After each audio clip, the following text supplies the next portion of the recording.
বন্ধুরা, ভগবান শ্রীকৃষ্ণ দেখতে কেমন ছিলেন? বেশিরভাগ লোকেরাই ওনাকে শ্যাম রঙের মানতেন। শ্যাম রং অর্থাৎ কিছুটা কালো কিছুটা নীল, কিন্তু ভগবান শ্রীকৃষ্ণের শরীরের রং না কালো ছিল আর না নীল। ওনার শরীরের রং শ্যামল রঙের ছিল, অর্থাৎ কালো, নীল আর শ্বেত রঙের মিশ্রিত রং।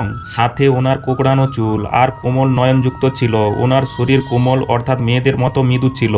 কিন্তু যখন তিনি যুদ্ধ করতেন ওনার শরীর বজ্রেনার কঠোর হয়ে যেত। এর অর্থ হলো ভগবান শ্রীকৃষ্ণ নিজের শরীরকে যে কোনো রূপে পরিবর্তন করতে পারতেন। আর এই গুণ কর্ণ আর দ্রৌপদীর মধ্যেও ছিল। ভগবান শ্রীকৃষ্ণ দেখতে খুবই মনমোহক ছিলেন, আর ওনার শরীর থেকে একটি মাদক গন্ধ আসতো। আর এই বিশেষত্ব দ্রৌপদীর মধ্যেও ছিল, এই জন্য লোকেরা তার প্রতি আকর্ষিত হতো। ভগবান শ্রীকৃষ্ণ যখন দেহত্যাগ করে তো ওনার শরীরে একটিও সাদা চুল ছিল না, আর না ওনার চেহারায় ভাঁজ পড়েছিল, অর্থাৎ 119 বছর বয়সেও তিনি একজন যুবকের মতন দেখতে ছিলেন।